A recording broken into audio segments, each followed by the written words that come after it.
In this lecture, we are going to discuss about the fifth module, that is on consolidation of soil.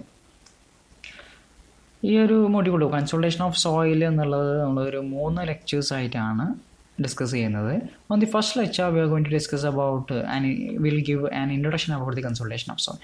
Consultation എങ്ങനെയാണ്, അതെങ്ങനെയാണ് occur ചെയ്യുക, അതിൻ്റെ effect എന്തൊക്കെയാണെന്നാണ് ആദ്യം discuss ചെയ്യുക. Then about ടെസാക്കി spring ആനോളജി. Consultation എന്നുള്ള ഒരു പ്രോസസ്സ് ഒരു സ്പ്രിങ് വെച്ച് എക്സ്പ്ലെയിൻ ചെയ്യുന്നതാണ്. അപ്പോൾ അതെങ്ങനെയാണെന്നുള്ളത് നോക്കാം. Then regarding some terms and some definitions about the consolidation. And in the second lecture, discuss ചെയ്യാനുള്ളത് theory of consolidation, then coefficient of consultation.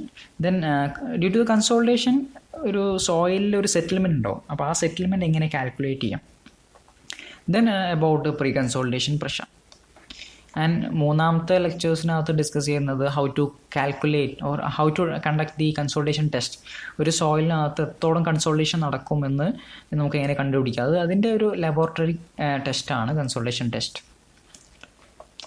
Okay, we can go to the first lecture on introduction to the consolidation of soil. Consolidation of soil means it is the compression of saturated soil due to the expulsion of water when external load is applied. ഒരു saturated soil എന്ന് പറഞ്ഞാൽ അതിൻ്റെ voids fully filled വിത്ത് വാട്ടറാണ്. അങ്ങനെയുള്ളൊരു സോയിലിനകത്ത് external load apply ചെയ്താൽ ആ load കാരണം അതിനകത്തുള്ള water സൈഡിലേക്കോ അല്ലെങ്കിൽ എവിടേക്കും മേലേക്കോ താഴേക്കോ ആയിട്ട് എസ്കേപ്പ് ചെയ്യും. അങ്ങനെ അതിലുള്ള വാട്ടർ എക്സ്പെൽ ആയാൽ അതിലെ വോയിഡ്സ് കാലിയായി ആ ഗ്യാപ്പിലേക്ക് പാർട്ടിക്കിൾസ് ഇങ്ങനെ അറേഞ്ച് ചെയ്ത് വരും. അപ്പോൾ പാർട്ടിക്കിൾസ് എല്ലാം അടുത്തേക്ക് അറേഞ്ച് ചെയ്യുമ്പോൾ സോയിലിൻ്റെ തിക്നെസ് കുറഞ്ഞ് സോയിൽ ഇങ്ങനെ കംപ്രസ് ചെയ്യാൻ തുടങ്ങും. ഇങ്ങനെ സോയിൽ കംപ്രസ് ചെയ്യുന്ന പ്രോസസ്സിനെയാണ് കൺസോൾട്ടേഷൻ ഓഫ് സോയിൽ എന്ന് പറയുന്നത്. So to occur a consolidation in a soil, the soil should be saturated soil. Consolidation നടക്കണമെങ്കിൽ സോയിൽ സാച്ചുറേറ്റഡ് ആയിരിക്കണം. And the load should be static long term ലോഡാണ് consolidation occur ചെയ്യാൻ ആയിട്ടുള്ള load. And during the consolidation ഒക്കെ the water escapes. ആ load കാരണം സോയിലിലെ water രണ്ട് സൈഡിലേക്ക് എസ്കേപ്പ് ചെയ്ത് പോകും. And due to this escape of water the soil particles or the solid particles in the soil they will come closer. അത് particles എല്ലാം അടുത്തേക്ക് ബൈ റോളിങ് ആൻഡ് ഷിഫ്റ്റിംഗ് അത് അടുത്തേക്ക് വന്ന് സോയിൽ വളരെ ഡെൻസായി മാറും, വളരെ ക്ലോസറായി മാറും. സോ പാർട്ടിക്കിൾസ് അടുത്തേക്ക് വരുന്നതുകൊണ്ട് തന്നെ ആ സോയിലിനകത്തുള്ള വോയിഡ് റേഷ്യോ ഡിക്രീസ് ചെയ്യും. And volume also decrease. ആദ്യം ഉണ്ടായിരുന്ന വോളിയുടെ കാരണം സോയിൽ കംപ്രസ് ചെയ്തതുകൊണ്ട് സോയിലിൻ്റെ വോളിയം കുറയും, വോയിഡ് റേഷ്യോയും കുറയും. ഇപ്പോൾ ഇത് ഒരു സാച്ചുറേറ്റഡ് സോയിൽ മാസാണ്. ഇതിനകത്ത് ഈ ബബിൾസ് കാണിക്കുന്നത് it represent the soil particle or solid particle. And അതിനായി സോളിഡ് പാർട്ടിക്കിൾസ് ഇടയ്ക്കുള്ള gap, that is a void. ആ void it is fully filled with water. അത് ഫുൾ വാട്ടറാണ് ഫിൽ ചെയ്ത്. ഈ സോയിലിൻ്റെ ഇനീഷ്യൽ തിക്നെസ് എന്ന് പറയുന്നത് HI ആണെന്ന് വിചാരിക്കുക. ഇതിനകത്ത് ഗ്യാപ്പിനകത്ത് വോയിഡിനകത്ത് ഫുള്ളി ഫിൽഡ് വിത്ത് വാട്ടറാണ്. അപ്പോൾ ഇങ്ങനെ ഒരു സോയിൽ മാസിനകത്ത് if you apply a long static load apply ചെയ്തിട്ടുണ്ടെങ്കിൽ ഇതിനകത്തുള്ള വാട്ടർ എല്ലാം രണ്ട് സൈഡിലേക്കായിട്ട് എസ്കേപ്പ് ചെയ്യാൻ തുടങ്ങും. വാട്ടർ പാർട്ടിക്കിൾസ് എല്ലാം അതിനകത്ത് സോയിലിനകത്തുള്ള പാർട്ടിക്കിൾസ് അതിനകത്തുള്ള എല്ലാ വാട്ടറും സൈഡിലേക്ക് ഒഴുകിപ്പോവും. സോ ഇങ്ങനെ പോകുന്ന സമയത്ത് ഇതിൻ്റെ ഗ്യാപ്പ് അത് ഫ്രീ ആയിരിക്കും. സോ അതിലേക്ക് ഓരോ പാർട്ടിക്കിൾസും ഇങ്ങനെ അടുത്തേക്ക് വന്ന് soil attain A dense state. Particles closer ആയിട്ട് അത് സ്ലൈഡിങ് ആൻഡ് റോളിങ് കാരണം പാർട്ടിക്കിൾസ് എല്ലാം അടുത്തേക്ക് വന്ന് സോയിൽ ഒരു ഡെൻസ് സ്റ്റേറ്റിലേക്കായി കംപ്രസ് ചെയ്യും. ഇങ്ങനെ കംപ്രസ് ചെയ്യുന്ന പ്രോസസ്സിനെയാണ് കൺസോൾട്ടേഷൻ എന്ന് പറയുന്നത്. അപ്പോൾ ഇങ്ങനെ കംപ്രസ് ചെയ്യുന്ന സമയത്ത് അതിൻ്റെ ഇനിഷ്യൽ ഹൈറ്റ് അത് മാറി ഹൈറ്റ് കുറഞ്ഞിട്ടുണ്ടാവും. It will become the final height HF എന്നാവും. Then the void ratio and volume also decreases. അപ്പോൾ നേരത്തെ ഉണ്ടായിരുന്ന വോളിയം അല്ല, അത് കുറഞ്ഞിട്ടുണ്ടാകും, വോയിഡ് റേഷ്യോ കുറഞ്ഞു. കാരണം നേരത്തെ ഒരുപാട് ഇതിനകത്ത് നമുക്ക് കാണാം, നേരത്തെ ഇതിനകത്ത് ഒരുപാട് വോയിഡ് ഉണ്ടായിരുന്നു. അപ്പോൾ സോയിലിൻ്റെ ഇടയ്ക്ക് ഉണ്ടായിരുന്ന ഗ്യാപ്പ് എന്ന് പറയുന്ന ഒരുപാട് ഹൈ ഗ്യാപ്പ് ഉണ്ടായിരുന്നു. അപ്പോൾ വോയിഡ് റേഷ്യോ കൂടുതലാണ്. പക്ഷേ ഈ പ്രോസസ്സ് കഴിയുമ്പോൾ അതിൻ്റെ വോയിഡുകൾ ആ ഗ്യാപ്പുകൾ ഒരുപാട് കുറയും. So void ratio decreases. Void ratio കുറയുന്നതിനനുസരിച്ച് സോയിലിൻ്റെ വോളിയം കുറയും. അപ്പോൾ ഇതാണ് കൺസോൾട്ടേഷൻ ഓഫ് സോയിൽ എന്ന് പറഞ്ഞിട്ടുണ്ട്. Now due to this consolidation it will result in the decrease in void ratio. Void ആ സോയിലിൻ്റെ void ratio കുറഞ്ഞിട്ടുണ്ടാവും, വോളിയം കുറയും, ആൻഡ് thickness also decreases. ആ സോയിലിൻ്റെ തിക്നെസ്സും കുറഞ്ഞു. പക്ഷേ due to the consolidation process all particles will come closer. അപ്പോൾ പാർട്ടിക്കിൾസ് എല്ലാം വളരെ അടുത്തേക്ക് വരുന്നത് കൊണ്ട് ആ സോയിലിൻ്റെ ഡെൻസിറ്റി കൂടിയിട്ടുണ്ടാവും. So there will be an increase in the density of soil. Actually consolidation ഉള്ളൊരു പ്രോസസ്സ് ചെയ്യുന്നത് തന്നെ സോയിലിൻ്റെ ഡെൻസിറ്റി കൂട്ടി അതിൻ്റെ സ്ട്രെങ്ത് കൂട്ടാൻ വഴിയാണ്. കാരണം ചില ലോ ലൈങ് ഏരിയാസ് അല്ലെങ്കിൽ സാച്ചുറേറ്റഡ് പാഡി ഫീൽഡൊക്കെ ഉണ്ടാവും. അവിടെ ആ സോയിൽ ഫുള്ളി സാച്ചുറേറ്റഡ് ആയിരിക്കും. അപ്പോൾ അങ്ങനെയുള്ള ഒരു സോയിലിനകത്ത് കൺസ്ട്രക്ഷൻ നടത്തിയിട്ടുണ്ടെങ്കിൽ അവിടെ ഉണ്ടാവുന്ന ആ ബിൽഡിങ് സെറ്റിൽമെൻറ്റ് സംഭവിക്കും. കാരണം സോയിൽ വളരെ ലൂസായിരിക്കും. അപ്പോൾ ലോഡ് കാരണം ഈ കൺസോൾട്ടേഷൻ നടത്തുന്ന സെറ്റിൽമെൻറ്റ് ഉണ്ടാവും. അപ്പോൾ നമ്മൾ അത് മുൻകൂട്ടി കണ്ടിട്ട് ആ സോയിൽ ഓൾറെഡി പ്രീ കൺസോൾട്ടേഷൻ നടത്തി വെക്കാം. ആദ്യം തന്നെ കൺസോൾട്ടേഷൻ നടത്തി വെക്കാൻ പറ്റും. അങ്ങനെ കൺസോൾട്ടേഷൻ നടക്കുമ്പോൾ സോയിൽ സെറ്റിലായി പാർട്ടിക്കിൾസ് എല്ലാം അടുത്തേക്ക് വന്ന് സോയിലിൻ്റെ ഡെൻസിറ്റി കൂടും. അപ്പോൾ അതിൻ്റെ സ്വാഭാവികമായിട്ടും അതിൻ്റെ സ്ട്രെങ്ത്തും കൂടും. So due to the consolidation, the void ratio decreases, the volume decreases, and there will be a decrease in the thickness also. But the density of the soil will increase. Now the total consolidation process is divided into 3 stages. That is, the first one is the initial consolidation and the primary consolidation, and the third stage is secondary consolidation. In the initial consultation, ഒരു സോയിലിനകത്ത് consultation process നടക്കുകയാണെങ്കിൽ അതിൻ്റെ starting stage എന്ന് പറയുന്നത് initial കൺസോൾട്ടേഷനാണ്. Load നമ്മൾ apply ചെയ്യുന്ന ആ ഒരു മൊമെൻറ്റിൽ, it is just after the application of load there will be a small compression. നമ്മൾ ലോഡ് വെച്ച ഉടനെ സോയിൽ ഒന്ന് കംപ്രസ് ആവും. ആ ഒരു സ്റ്റേജാണ് initial consolidation. And it is due to the compression of solid particle. അതിൽ ആ സോയിലിലെ സോൾഡ് പാർട്ടിക്കിൾ ഒന്ന് കംപ്രസ് ചെയ്യുന്നത് കൊണ്ടാണ് ഈ ഒരു ഇനിഷ്യൽ കൺസോൾട്ടേഷൻ നടക്കുന്നത്. And the second stage, initial consultation കഴിഞ്ഞ ഉടനെ നടക്കുന്നതാണ് primary consultation. And in the stage നമ്മൾ ആ ലോഡ് അപ്ലൈ ചെയ്ത് കഴിഞ്ഞാൽ ഈ ഒരു കംപ്രഷൻ ഉണ്ടാവുമെന്ന് പറഞ്ഞു. അത് കഴിഞ്ഞാൽ ലോഡിൻ്റെ എഫക്റ്റ് കാരണം ആ സോയിലിനകത്തുണ്ടാവുന്ന ഓരോ വാട്ടർ പാർട്ടിക്കിൾസും സൈഡിലേക്ക് എക്സ്പെൽ ചെയ്യാൻ തുടങ്ങും. ഈ വാട്ടർ എക്സ്പെൽ ചെയ്യുന്ന സമയത്ത് പാർട്ടിക്കിൾസ് ഒന്ന് അടുത്തേക്ക് വന്ന് ഒരു കംപ്രഷൻ സംഭവിക്കുക. അതാണ് പ്രൈമറി കൺസോൾട്ടേഷൻ എന്ന് പറയുന്നത്. And after this primary consolidation, there also a small change in volume will also there will be there. Primary consultation കഴിഞ്ഞാലും അവിടെ ഒരു വോളിയം റിഡക്ഷൻ പിന്നെയും ഉണ്ടാവും. And the reason for this one is the rearrangement of soil particles and water particles. നമ്മൾ primary consultation കഴിഞ്ഞിട്ടും അവിടെ ഒരു rearrangement of particles, water particles ഒക്കെ നടന്നുകൊണ്ടിരിക്കും. അപ്പോൾ ഈ ഒരു കാരണം കൊണ്ട് വീണ്ടും ഒരു വോളിയം റിഡക്ഷൻ ഉണ്ടാവും. അപ്പോൾ അതാണ് സെക്കൻഡറി കൺസോൾട്ടേഷൻ എന്ന് പറയുന്നത്. Now the process of consolidation is explained by Terzaghi in terms of or by using spring. Consultation എന്നുള്ളൊരു പ്രോസസ്സ് അത് ആക്ച്വലി ടേം ചെയ്തതും അത് അതിനെ ഒരു റിസർച്ച് നടത്തിയത് ടെർസാഗി എന്ന് പറയുന്ന ആളാണ്. അദ്ദേഹം ഈ കൺസോൾട്ടേഷൻ എന്ന പ്രോസസ്സ് എക്സ്പ്ലെയിൻ ചെയ്തത് with the use of spring ആണ്, ഒരു സ്പ്രിങ് യൂസ് ചെയ്തിട്ടാണ്. ആൻഡ് ദി സിസ്റ്റം, ഇത് എക്സ്പ്ലെയിൻ ചെയ്യുന്ന system, it consist of A cylinder fitted with a piston and it contains A valve. Then the cylinder is filled with water and contains A spring. The initial length of the spring is considered as 100 mm. ഇങ്ങനെ ഒരു container ഉണ്ടാവും, അതിനകത്തൊരു spring വെച്ചിട്ടുണ്ട്. ഈ കണ്ടെയ്നറിനകത്ത് water fill ചെയ്തിട്ടുണ്ട്. ഇതിനകത്തൊരു valve കൊടുത്തിട്ടുണ്ട്. അത് ഒരു പൈപ്പിനകത്തൊരു വാൾവ് ഉണ്ട്. വാൾവ് ഓപ്പൺ ചെയ്യാം, ക്ലോസ് ചെയ്യാൻ പറ്റും. ഈ മേലെ കാണുന്ന ഈ ബ്ലാക്ക് ആണ് അതിൻ്റെ പിസ്റ്റൺ എന്ന് പറയുന്നത്. അപ്പോൾ ഇങ്ങനൊരു സിസ്റ്റത്തിനകത്ത് ഈ സ്പ്രിങ് എന്ന് പറയുന്നത് ഇറ്റ് റെപ്രസെൻറ്റ് ദി സോയിൽ മാസിനെ റെപ്രസെൻറ്റ് ചെയ്യുന്നതാണ്. And the surrounding water represent the water inside the soil. അപ്പോൾ നമ്മളൊരു സോയിലിനകത്ത്, സാച്ചുറേറ്റഡ് സോയിലിനകത്ത് ലോഡ് കൊടുക്കുമ്പോൾ വാട്ടർ എസ്കേപ്പ് ചെയ്തിട്ട് നടക്കുന്ന കൺസോൾട്ടേഷൻ പ്രോസസ്സ് ഈ ഒരു സിലിണ്ടർ ആൻഡ് പിസ്റ്റൺ കൊണ്ട് എക്സ്പ്ലെയിൻ ചെയ്തിരിക്കുക. ഇവിടെ ഈ ഒരു സിലിണ്ടർ ആൻഡ് പിസ്റ്റണിനകത്ത് നമ്മളൊരു ലോഡ് അപ്ലൈ ചെയ്താൽ വാൾവ് ക്ലോസ്ഡ് ആണെങ്കിൽ ആ പിസ്റ്റൺ താഴോട്ട് മൂവ് ചെയ്യില്ല. കാരണം അവിടെ വരുന്ന എല്ലാ ലോഡും ആ വാട്ടറാണ് ക്യാരി ചെയ്യുക. സ്പ്രിങ്ങിലേക്ക് ലോഡ് പോയില്ല, ഫുൾ ലോഡ് ക്യാരി ചെയ്യുന്നത് വാട്ടർ ആയിരിക്കും. ഇവിടെ വാട്ടർ എസ്കേപ്പ് ചെയ്യാത്തത് കൊണ്ട് ആ ലോഡിനെ ക്യാരി ചെയ്യാനുള്ള കപ്പാസിറ്റി വാട്ടറിനുണ്ടാവും. ഓക്കെ, ഇനിഷ്യലി അപ്പോൾ ലോഡ് നമ്മളിപ്പോൾ ഇവിടെ ഒരു 1 Newton ലോഡ് അപ്ലൈ ചെയ്താൽ, എക്സാമ്പിളാണ്, 1 Newton അപ്ലൈ ചെയ്തിട്ടുണ്ടെങ്കിൽ ടോട്ടൽ ലോഡ് എടുക്കുന്നത് വാട്ടർ ആയിരിക്കും, സ്പ്രിങ്ങിലേക്ക് ലോഡ് വരില്ല.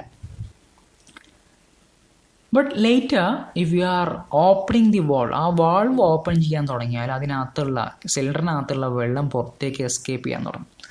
വെള്ളം പുറത്തേക്ക് എസ്കേപ്പ് ചെയ്യുകയാണെങ്കിൽ വെള്ളം ക്യാരി ചെയ്യുന്ന ലോഡിൻ്റെ എമൗണ്ട് കുറഞ്ഞുകൊണ്ടിരിക്കും. അപ്പോൾ ആ ലോഡ്, ബാക്കി വരുന്ന load it is taken by the spring. അപ്പോൾ വാട്ടർ എടുത്തിരുന്ന ലോഡ് പിന്നെ സ്പ്രിങ് ക്യാരി ചെയ്യാൻ തുടങ്ങും. അപ്പോൾ അങ്ങനെ സ്പ്രിങ് ക്യാരി ചെയ്യുകയാണെങ്കിൽ അതിൻ്റെ മേലെ ലോഡ് വന്നാൽ ആ സ്പ്രിങ് ഇങ്ങനെ താഴോട്ട് കംപ്രസ് ആവും. സോ ആ പിസ്റ്റൺ താഴോട്ട് മൂവ് ചെയ്യും. അപ്പോൾ ആ സ്പ്രിങ്ങിൻ്റെ ലെങ്ത്ത് കുറയും. നേരത്തെ 100 mm ആയിരുന്നു, നമ്മൾ ലോഡ് വരുമ്പോൾ അതിൻ്റെ ലെങ്ത്ത് കുറയും. അപ്പോൾ അങ്ങനെ ഒരുപാട് വെള്ളം എസ്കേപ്പ് ചെയ്തിട്ടുണ്ടെങ്കിൽ ടോട്ടൽ ലോഡ് സ്പ്രിങ്ങിൻ്റെ മേലാവും, അതിന് ലെങ്ത് കുറയും. അപ്പോൾ ഇവിടെ ആ ലോഡ് വന്ന സമയത്ത് ഈ വാൾവ് ഓപ്പൺ ആണ്. വാൾവ് ഓപ്പൺ ചെയ്യുന്ന സമയത്ത് വാട്ടർ എസ്കേപ്പ് ആവും. സോ ലോഡ് സ്പ്രിങ് എടുക്കാനാണ്. സ്പ്രിങ് എടുക്കുമ്പോൾ സ്പ്രിങ്ങിൻ്റെ ലെങ്ത് കുറയും. നേരത്തെ 100 mm ആയിരുന്നു, ഇപ്പോൾ സ്പ്രിങ്ങിൻ്റെ ലെങ്ത് 90 mm. ഇത് തന്നെയാണ് സോയിലിനകത്തും നടക്കുന്നത്. സോയിലിൽ ഒരു ലോഡ് അപ്ലൈ ചെയ്തിട്ടുണ്ടെങ്കിൽ ആ വാട്ടർ എസ്കേപ്പ് ചെയ്യുന്നില്ലെങ്കിൽ ലോഡ് വാട്ടർ ക്യാരി ചെയ്തോളും. പക്ഷേ വാട്ടർ രണ്ട് സൈഡിലേക്കും എസ്കേപ്പ് ചെയ്യാൻ തുടങ്ങിയാൽ ആ വാട്ടർ എസ്കേപ്പ് ചെയ്യുന്നത് കൂടി ലോഡ് സോയിൽ പാർട്ടിക്കിൾസിൻ്റെ മേലെ വരും. സോയിൽ പാർട്ടിക്കിൾസ് എല്ലാം കംപ്രസ് ആവും. അതിൻ്റെ തിക്നെസ് കുറയും, വോളിയം കുറയും. ഇങ്ങനെ കംപ്രസ് ആവുന്നതിനെയാണ് കൺസോൾട്ടേഷൻ എന്ന് പറയുന്നത്. നമ്മൾ ഈ ഒരു process if you are continuing, അതായത് ലോഡ് ഇങ്ങനെ മാറ്റി കണ്ടിന്യൂ ചെയ്യുകയാണെങ്കിൽ സോയിലിൻ്റെ ലെങ്ത് അല്ലെങ്കിൽ സോയിലിൻ്റെ തിക്നെസ് ഇങ്ങനെ കുറഞ്ഞു, സോയിൽ കംപ്രസ് ആയിക്കൊണ്ടേയിരിക്കും. അപ്പോൾ ഇത് ഇനീഷ്യൽ കേസാണ്. അത് നമ്മൾ വാൾവ് ക്ലോസ് ചെയ്ത സമയത്ത് 100 mm ആയിരുന്നു സ്പ്രിങ്ങിൻ്റെ ലെങ്ത്. പക്ഷേ അതിനകത്ത് ഒരു ലോഡ് കൊടുത്തിട്ടുണ്ടെങ്കിൽ വാൾവ് ഓപ്പൺ ചെയ്താൽ വാട്ടർ എസ്കേപ്പ് ആവും. വാട്ടർ എസ്കേപ്പ് ചെയ്തിട്ടുണ്ടെങ്കിൽ ആ load it will be carried by the spring. അപ്പോൾ ഇതാണ് സ്പ്രിങ് ആനോളജി എന്ന് പറയുന്നത്, അല്ലെങ്കിൽ കൺസോൾട്ടേഷൻ എന്ന process by using a spring and cylinder explain ചെയ്തിരിക്കുന്നു.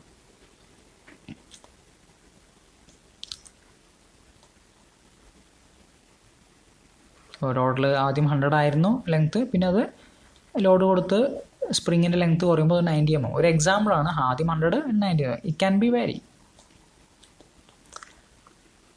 Now in the consolidation process we have to discuss some basic definitions, some basic terms. അതിൻ്റെ volume, അതിൻ്റെ void റേഷ്യോയുമായി ബന്ധപ്പെട്ട കുറച്ച് ടേംസ് ഉണ്ട്. അതിൽ first one it is about the coefficient of compressibility. അതിനെ AV എന്നാണ് represent ചെയ്യുക. ഒരു സോയിലിനകത്ത് നമ്മൾ ലോഡ് കൊടുത്താൽ അതിൻ്റെ ഇനീഷ്യൽ സ്ട്രെസ്സ് കൂടിക്കൊണ്ടിരിക്കും. സ്ട്രെസ്സ് കൂടുന്ന സമയത്ത് വോയിഡ് റേഷ്യോ കുറയുക ചെയ്യുക. നമ്മൾ ഓൾറെഡി പറഞ്ഞു വോയിഡ് റേഷ്യോ കുറയാം. ആ ഒരു ratio, that means the decrease in void ratio with increase in stress, it is termed as the coefficient of compressibility. That is AV is equal to ΔE/Δσ എന്ന് പറയും. That is delta എന്ന് പറഞ്ഞാൽ it is a change in void ratio to change in stress. Effective stress ആണ് ഇവിടെ represent ചെയ്യുന്നത്. നമ്മളൊരു void ratio effective stress graph വരയ്ക്കായിരിക്കും. ഒരു സോയിലിനകത്ത് നിങ്ങൾ ലോഡ് കൊടുത്തു, ആ സോയിലിനകത്തോട്ട് ഒരു സ്ട്രെസ് വരും.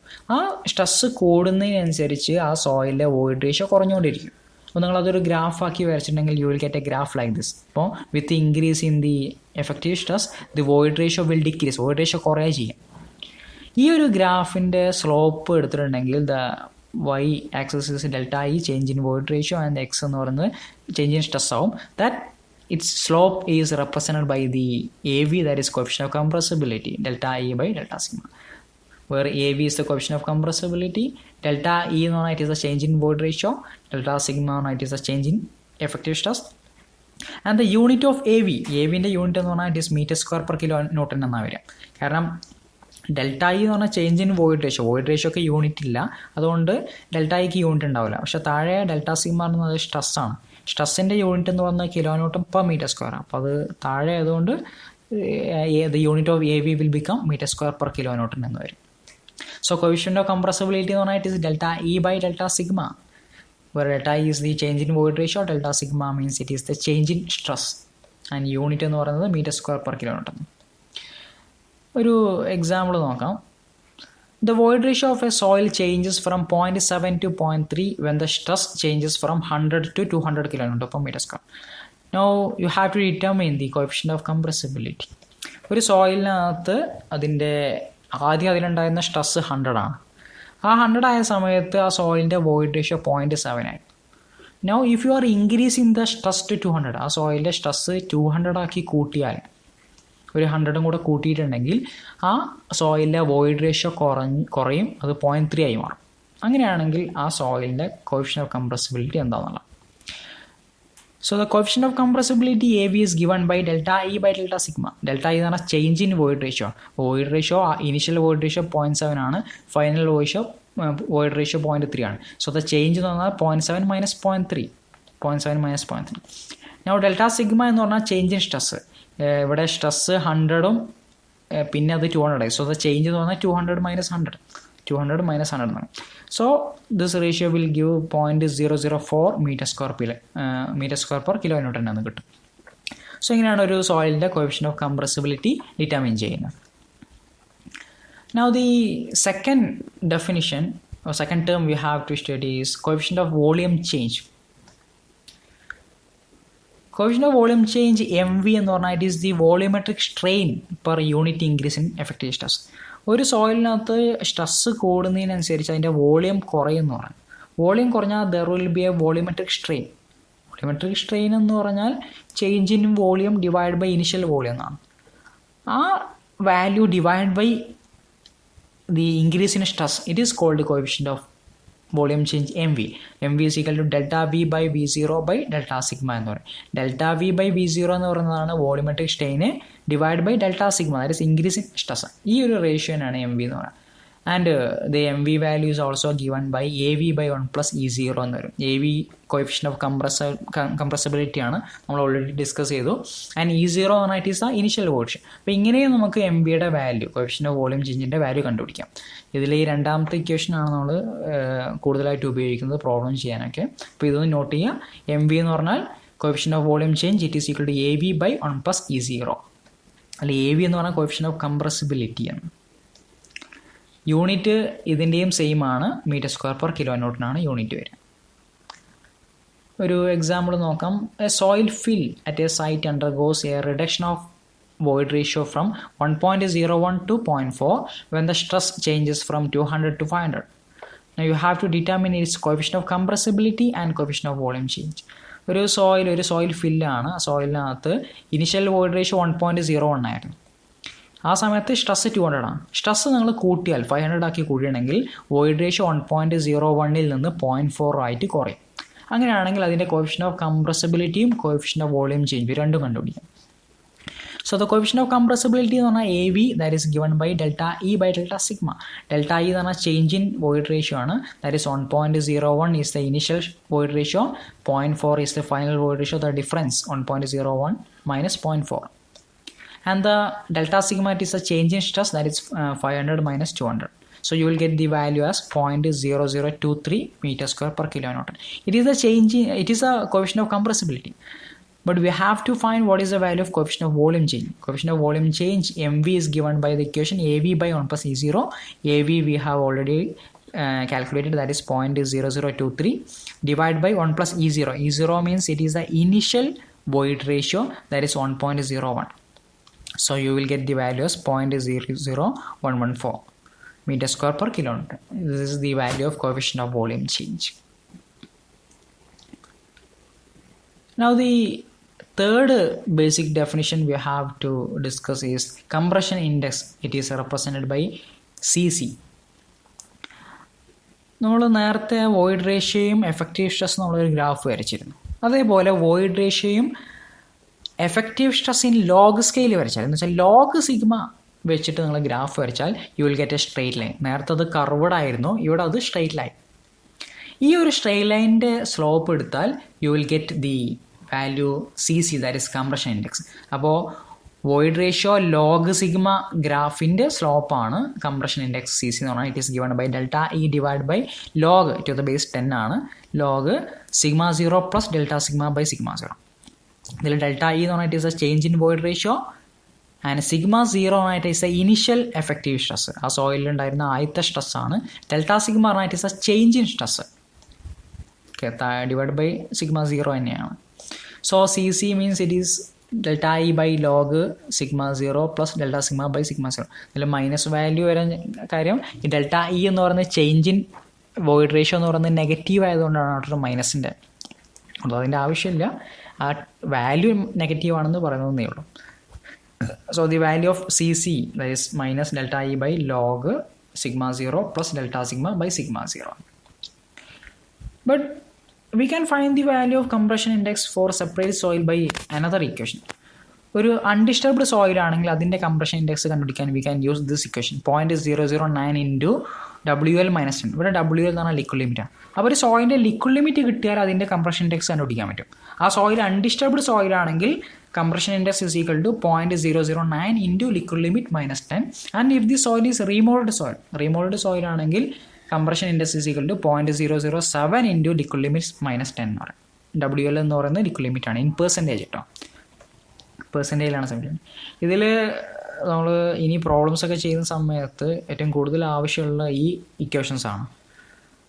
0.009 liquid limit minus 10, 0.007 liquid limit minus 10 എന്നുള്ളത്. ആ സോയിലിൻ്റെ കണ്ടീഷൻ നോക്കിയിട്ട് നമുക്ക് അതിലെ കറസ്പോണ്ടിങ് വാല്യൂസ് യൂസ് ചെയ്യും. അപ്പോൾ ഇതാണ് മൂന്നാമത്തെ ഡെഫിനിഷൻ, കംപ്രഷൻ ഇൻഡെക്സ് എന്ന് പറയുന്നത്.